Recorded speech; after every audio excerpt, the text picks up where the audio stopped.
నమస్కారం Russia TV వార్తలకు స్వాగతం. నా పేరు లక్ష్మి. వార్తల ముందుగా హెడ్లైన్స్.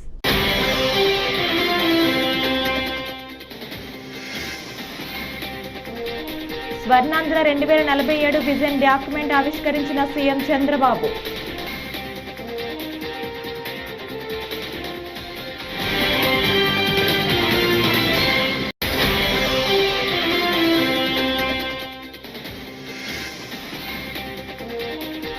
రాష్ట్ర వ్యాప్తంగా అన్ని కలెక్టరేట్ల వద్ద వైఎస్ఆర్సీపీ ఆధ్వర్యంలో నిరసనలు.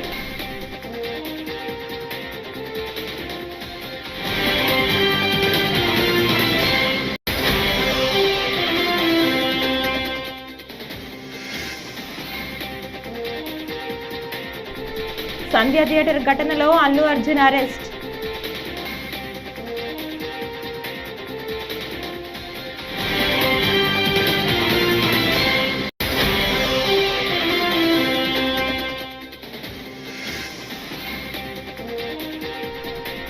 బ్రిటిష్ ప్రభుత్వం కూడా భరతమాత విగ్రహంపై గెజిట్ ఇవ్వలే. ఎమ్మెల్సీ కవిత.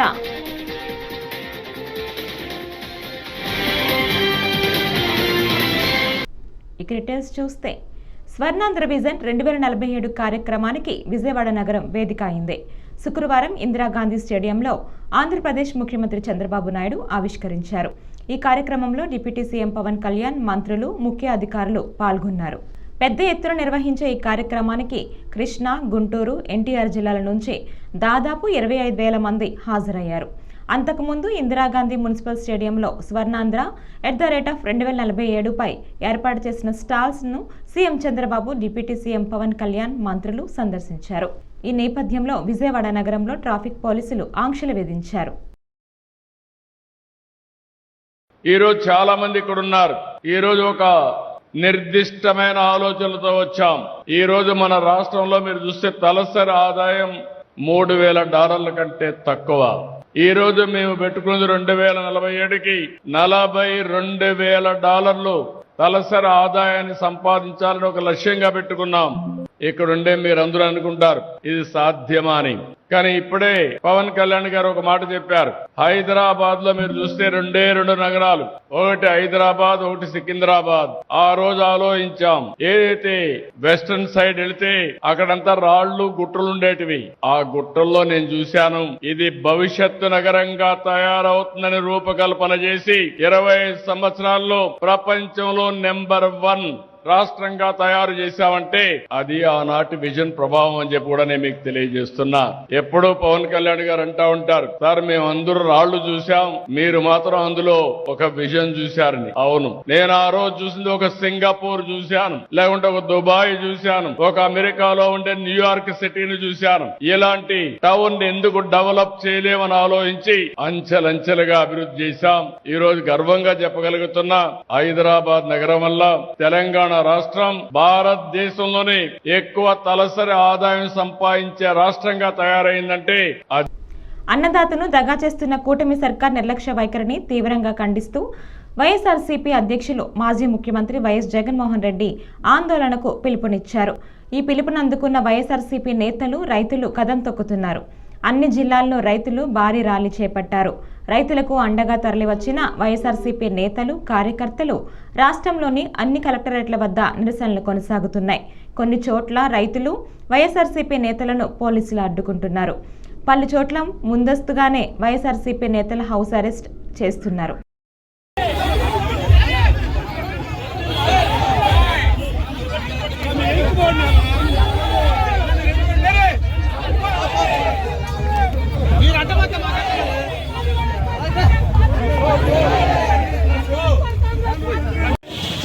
నాయకుల ముందు దయచేసి రావద్దు.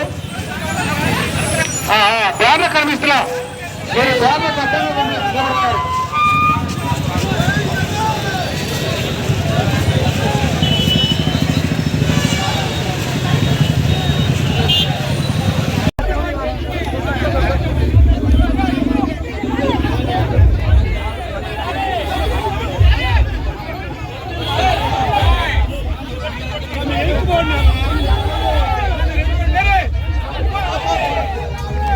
మీరు అడ్డమత్త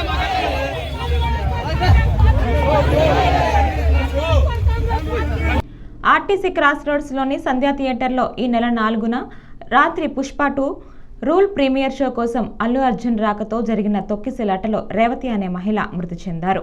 ఆమెకు కుమారుడు శ్రీతేజ్ గాయాలైన విషయం తెలిసిందే. ప్రస్తుతం శ్రీతేజ్ ఆసుపత్రిలో చికిత్స పొందుతున్నాడు. అతని పరిస్థితి విషమంగా ఉన్నట్లు సమాచారం. ఇక మృతురాలి కుటుంబ సభ్యుల ఫిర్యాదు మేరకు పోలీసులు బన్నీపై ఇప్పటికే నమోదు చేశారు. ఆయనపై పోలీసులు BNS 105, 118 సెక్షన్ల కింద కేసు నమోదు చేశారు. తాజాగా ఈ కేసులో చిక్కడపల్లి పోలీసులు అల్లు అర్జున్ ఇంటికి వెళ్లి ఆయన్ని అదుపులోకి తీసుకున్నారు.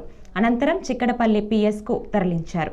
ఈ ఘటనలో పోలీసులు ఇప్పటికే సెక్యూరిటీ గార్డు సహా థియేటర్ యాజమాన్యానికి చెందిన మరో 2 అదుపులోకి తీసుకున్నారు.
తెలంగాణ తల్లి రూపాన్ని ఎలా మారుస్తారని BRS ఎమ్మెల్సీ కవిత విమర్శించారు.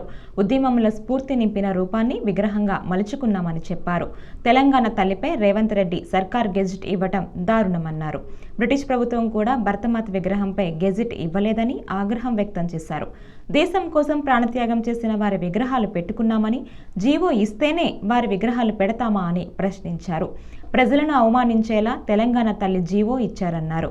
హైదరాబాద్లోని తన నివాసంలో ఎమ్మెల్సీ కవిత మీడియాతో మాట్లాడారు. ఏర్పాటు చేయడం జరిగింది. మరి ప్రధానంగా ఈ రౌండ్ టేబుల్లో చర్చించాల్సినటువంటి అంశాలు ఏందన్నది ప్రజలతో కూడా పంచుకొని రేపు వస్తున్నటువంటి అనేక మంది మేధావులు ఇతర మిత్రులకు కూడా స్వాగతాన్ని తెలియజేస్తూ ఉన్నాము. ఇవాళ మీరు గమనించినట్టయితే ఉమ్మడి ఆంధ్రప్రదేశ్లో ఉన్నప్పుడు మన తెలంగాణ అస్తిత్వం మీద రకరకాలుగా దాడి జరిగేది.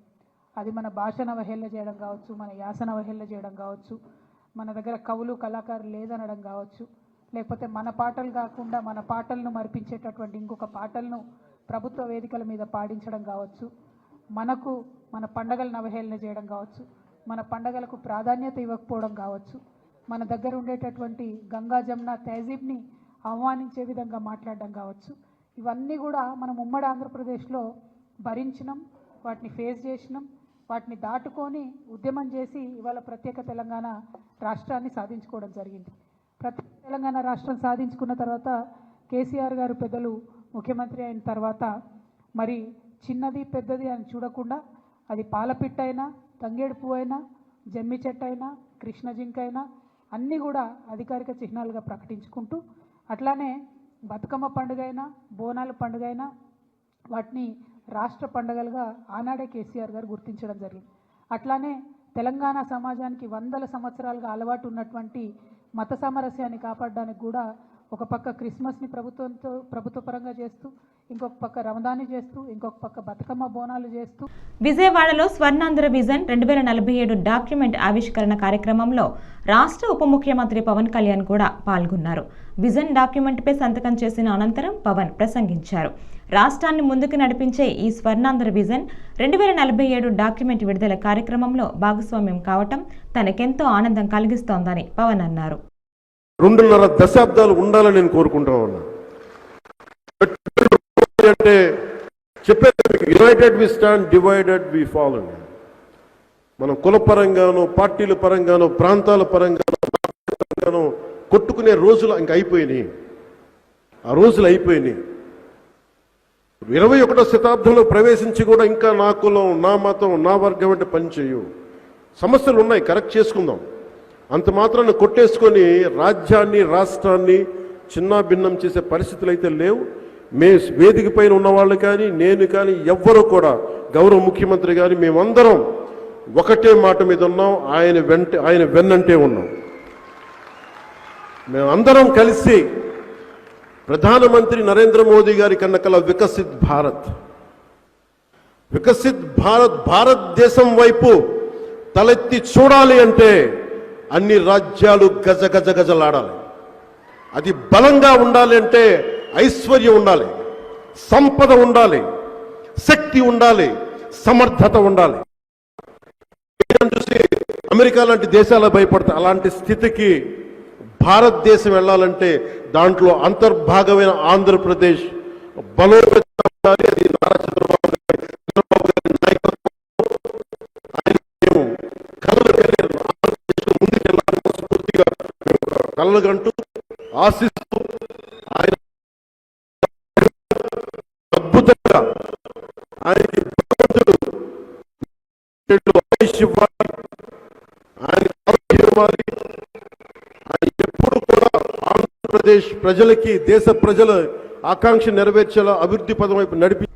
సినీ నటుడు అల్లు అర్జున్ అరెస్టు వెనుక ఏపీ సీఎం చంద్రబాబు నాయుడు హస్తం ఉందని వైసీపీ నాయకురాలు మాజీ సీఎం ఎన్టీఆర్ సతీమణి లక్ష్మీ పార్వతి ఆరోపించారు. ఈ నెల 4న రాత్రి పుష్ప 2 సినిమా బెనిఫిట్ షోల సందర్భంగా హైదరాబాద్లోని సంధ్యా థియేటర్కు అల్లు అర్జున్ కుటుంబ సభ్యులు, హీరోయిన్ రష్మిక వచ్చారు.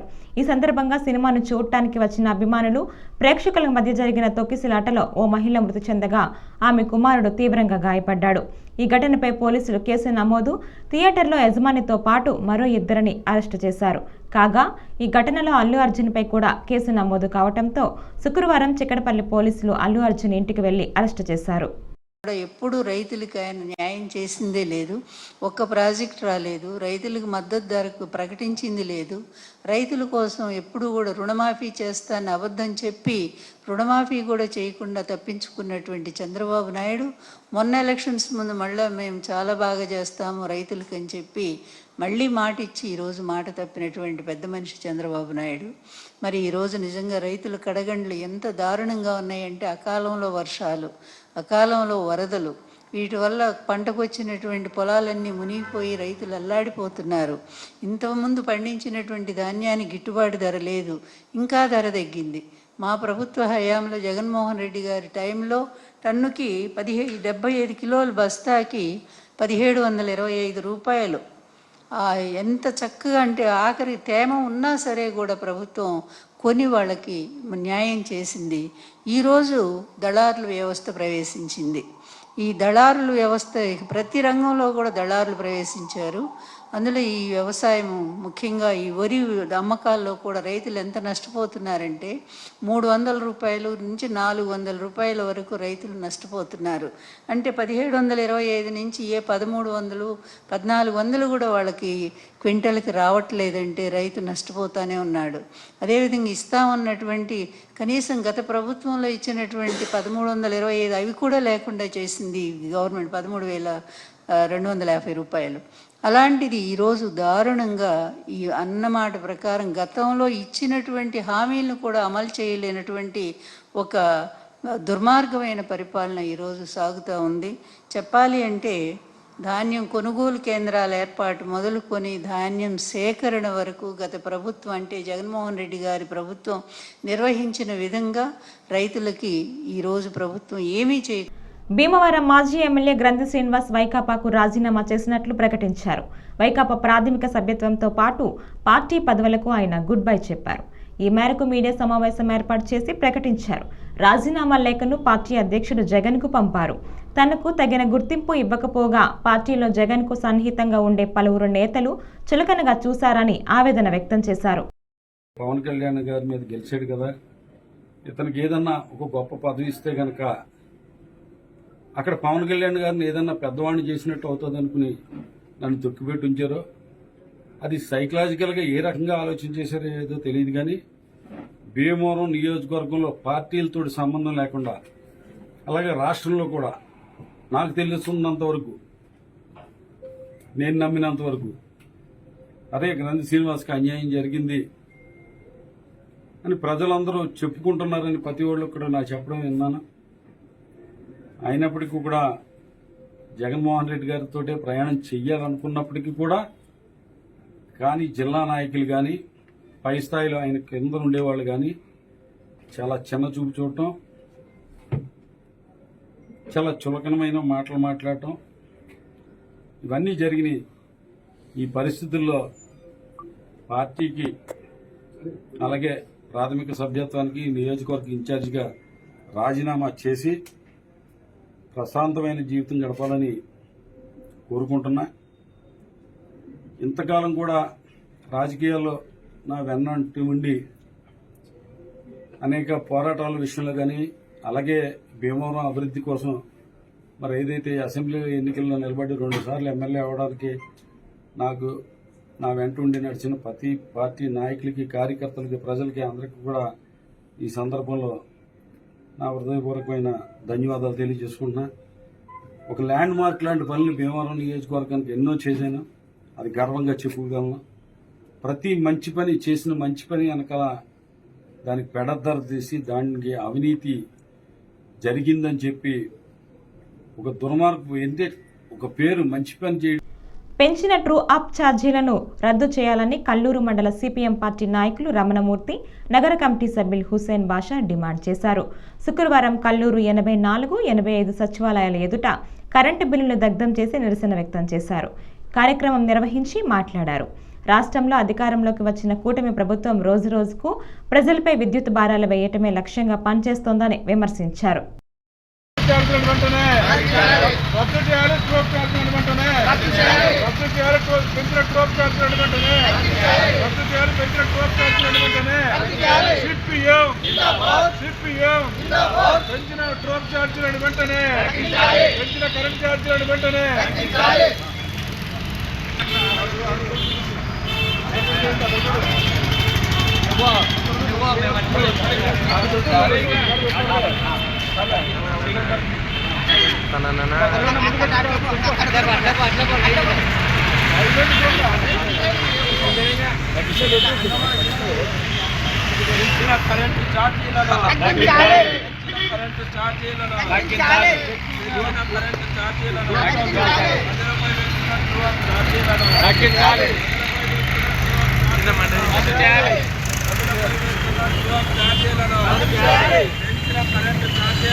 రోజురోజుకి ప్రజలపై భారాలు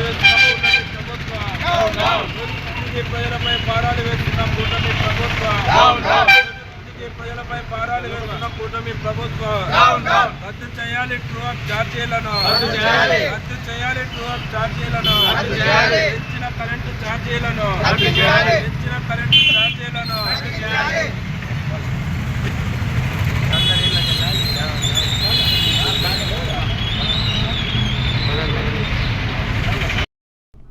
పలువురు రాజకీయ ప్రముఖులు తిరుమల శ్రీవారిని గురువారం నైవేద్య విరామ సమయంలో దర్శించుకున్నారు. వీరిలో ఎమ్మెల్యే గంటా శ్రీనివాసులు, ఎమ్మెల్సీ శ్రీకాంత్, సినీ నటుడు నిర్మాత అశోక్ కుమార్ తదితరులు పాల్గొన్నారు. కుటుంబ సభ్యులతో కలిసి స్వామివారిని దర్శించి మొక్కులు చెల్లించుకున్నారు.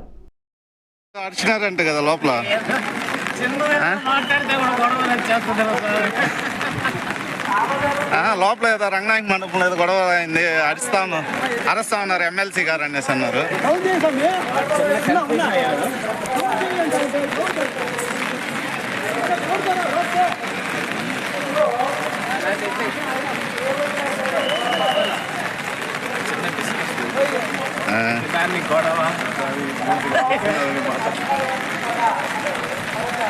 ఏదో ఆశీర్వచనం దగ్గర ఇదైంది అనేసి అంటే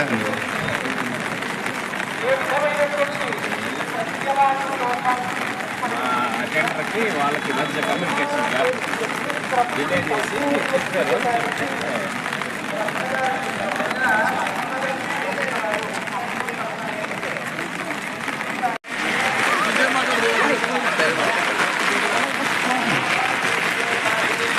వచ్చాను సార్ నేరుగా ఇటు వచ్చాను.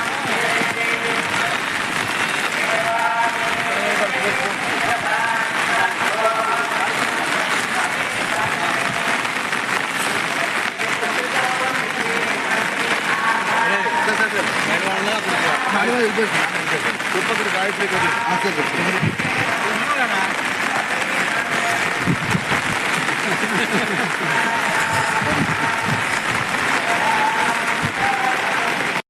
యానాంలో నిరుపేదలకు రిలయన్స్ ఓఎన్జీసీ సంస్థల నుంచి మత్స్యకారులకు ఇస్తున్న పరిహారం మాదిరిగా అర్హులైన అన్ని వర్గాల పేద ప్రజలకు చెల్లించాలని కాంగ్రెస్ నాయకులు ములగపాటి ప్రసాదరాజు, చీకట్ల రామకృష్ణ కోరారు.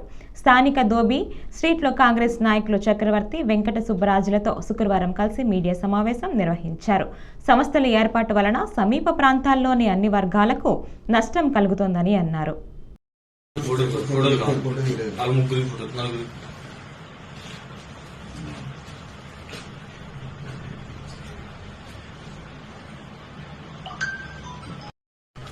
యానం పేదలందరికీ నమస్కారాలు తెలియజేస్తున్నాను.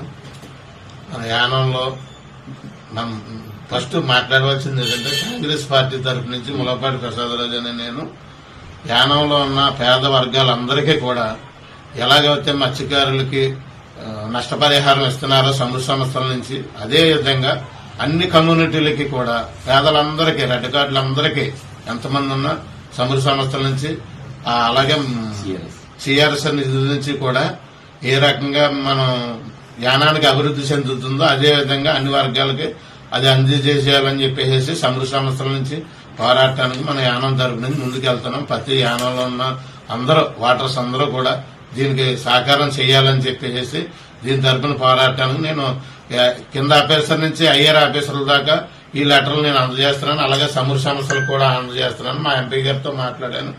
మన వైద్యరంగం గారు ఏమన్నారంటే దీని గురించి నేను ఎప్పుడన్నా రావడానికి దీని గురించి ముందు ఉంటాను, నేను ఈ పనులన్నీ కార్యక్రమం చేయడానికి నేను ముందుకు వస్తానని చెప్పి కూడా మనకు మాట ఇవ్వడం జరిగింది. అదేవిధంగా అందరూ యానంలో ఉన్న వాళ్ళందరూ కూడా దీన్ని సహకారం చేయాలని కోరుకుంటున్నాను. పెంటపాడు గాంధీ బొమ్మ సెంటర్ వద్ద సిపిఎం పార్టీ మండల కమిటీ ఆధ్వర్యంలో శుక్రవారం నిరసన కార్యక్రమం చేపట్టారు. ఈ సందర్భంగా కరెంటు బిల్లులు, కరెంటు ఛార్జీలు తగ్గించాలని నినాదాలు చేశారు. అనంతరం మండల కన్వీనర్ రంగారావు మాట్లాడుతూ, ఒక పక్క పనులు లేక నిత్యావసర వస్తువులు, కరెంటు ఛార్జీలు మోయలేని భారంగా ఉన్నాయన్నారు. అలాగే ప్రభుత్వాలు ప్రజల యొక్క మనోభావాలు అర్థం చేసుకొని పెంచిన కరెంటు ఛార్జీలను తగ్గించాలన్నారు.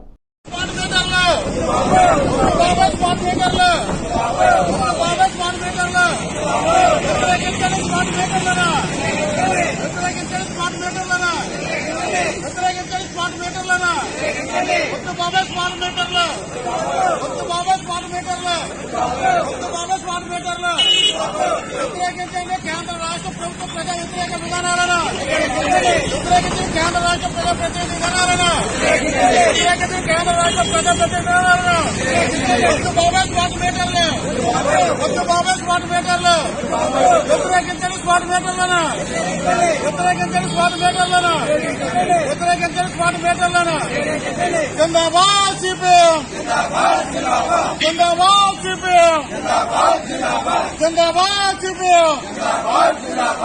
రద్దు చేయాలి డ్రాప్ ఛార్జీలను, రద్దు చేయాలి డ్రాప్ ఛార్జీలను, రద్దు చేయాలి డ్రాప్ ఛార్జీలను, రద్దు చేయాలి స్మార్ట్ మీటర్లను, రద్దు చేయాలి స్మార్ట్ మీటర్లను. రైతుల సమస్యలపై జిల్లా కలెక్టర్ వద్ద చేపట్టిన నిరసన ర్యాలీలో శుక్రవారం పాల్గొండ మాజీ ఎమ్మెల్యే విశ్వాసరాయి కళావతి పాల్గొన్నారు. కూటమి ప్రభుత్వం రైతులకు దగా చేసిందని ఆమె మండిపడ్డారు. రైతులకు 20,000 ఆర్థిక సాయం ఎక్కడా అని చంద్రబాబుని కళావతి ప్రశ్నించారు. ధాన్యం కొనుగోలులో మద్దతు ధర కల్పించకుండా రైతులకు ప్రభుత్వం మోసం చేసిందని ఆమె విమర్శించారు.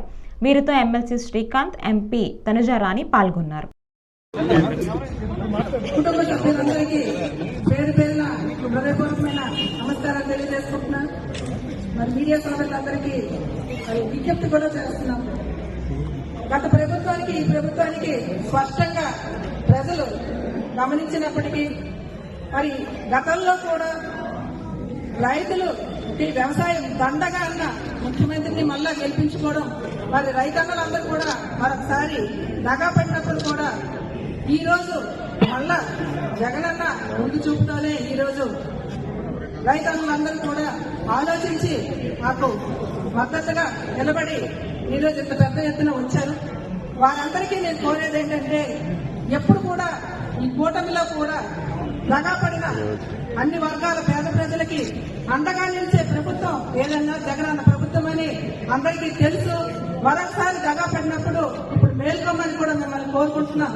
ఎందుకంటే రైతుల కోసం రైతు భరోసా కేంద్రాన్ని మొట్టమొదట చేస్తే అంత దేశమంతా అన్ని రాష్ట్రాల ముఖ్యమంత్రులు కూడా దాన్ని చూసి సంతోషించి అక్కడ ఇంప్లిమెంట్ చేయడానికి ముందుకొచ్చిన ఎంతో మంది ముఖ్యమంత్రులు ఆ రోజు పేపర్ల నిండా మీరే చూశారు, రాశారు.